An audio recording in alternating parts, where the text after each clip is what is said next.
मुफ्ती साहब, जीअं त मुसलमाननि में हज जो मौसम अची चुको आहे ऐं मुसलमान इन में हज सां गॾु उमिरो बि कंदा आहिनि, त उमिरे जो मुख़्तसर तरीक़ो छा आहे, उन जे मुतालिक़ तव्हां कुझु इरशाद फ़रमायो। उम्रो शरीफ़ हिकु तमामु अहम इबादत आहे ऐं हर मुसलमान मर्द ऐं औरत ते जंहिंखे अल्लाह पाक सघ ॾे, ताक़त ॾे, उन ते ज़िंदगी में हिकु भेरो उमिरो करणु सुन्नत मुअक्कदा आहे।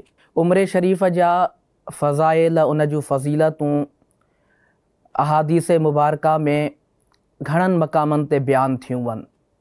जीअं त नबी करीम सल्लल्लाहु तआला अलैहि व आलिहि वसल्लम जन इरशाद फ़रमायो, अल उम्रतु इलल उम्रति कफ़ारतुल लिमा बैनहुमा वल हज्जुल मबरूरु लैस लहू जज़ाउन इल्लल जन्नह।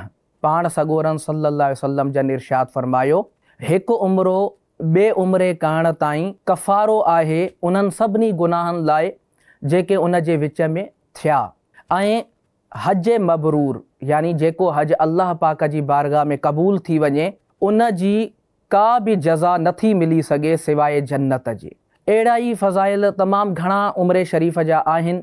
मुख़्तसरन इहो आहे जो जेको बि शख़्स मर्द हुजे, तोणे औरत हुजे या ॿार हुजे, उमिरे जो इहराम ॿधंदो ऐं इन जो पूरो तरीक़ो आहे, तव्हां रफ़ीकुल हरमैन जेकी साईं मोहम्मद इलियास क़ादरी साहब जी किताब आहे उन जो मुतालो कयो। उन जे अंदरि सॼो तरीक़ो लिखियलु आहे। नियत कबी, जॾहिं इहराम जी नियत थी वई, हाणे आम तौर ते नियत कबी आहे मीकात खां। जीअं केरु पाकिस्तान खां वञे थो त उहो पाकिस्तान जे एयरपोर्ट ते या जेकी मुक़ररा मीकात आहे उन खां पहिरियों इहराम जी नियत कंदो।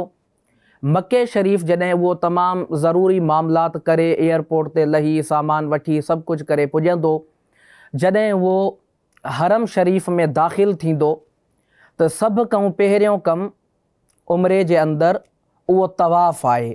तवाफ़ उमिरे जो रुकुन आहे यानी फ़र्ज़ आहे। इन खां बग़ैर उमिरे जी अदायगी नथी थी सघे। तवाफ़ जा 7 चकर कंदो, उन खां पोइ तवाफ़ जा नफ़िल पढ़ंदो, पोइ सई जा सफ़ा मरवा जेके 2 पहाड़ियूं आहिनि उन्हनि जे विच में सई जा 7 चकर कंदो। इहो अमल जॾहिं मुकमल थी वियो ऐं मुस्तहब इहो आहे त सई खां पोइ मकरू वक़्तु न हुजे त 2 रकात नफ़िल बि पढ़े, वाजिब न आहिनि उहे।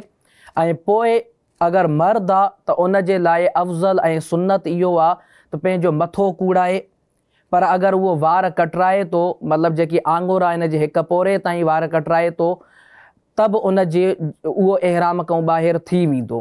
अगरि औरत आहे त औरत हलक न कराईंदी, उहो सिर्फ़ु पंहिंजे तमामु जेके मथे जा जेके सॼा वार आहिनि उन जे 4थे हिसे जी आङुर जे पोरे जे बराबरि तक़सीर कंदी, यानी उनखे कटींदी कैंची सां, ऐं इन तरीक़े सां उहा इहराम खां ॿाहिरि अची वेंदी। इहो मुख़्तसर तरीक़ो आहे, पर इन उमिरे जे तरीक़े में इहे मूं तव्हांखे ज़रूरी ॻाल्हियूं बयानु कयूं। इन जे अंदरि उमिरे जा तवाफ़ जा ज़रूरी आदाब आहिनि, उन जा शर्त आहिनि, उन जा फ़र्ज़ आहिनि, उन जा वाजिबात आहिनि।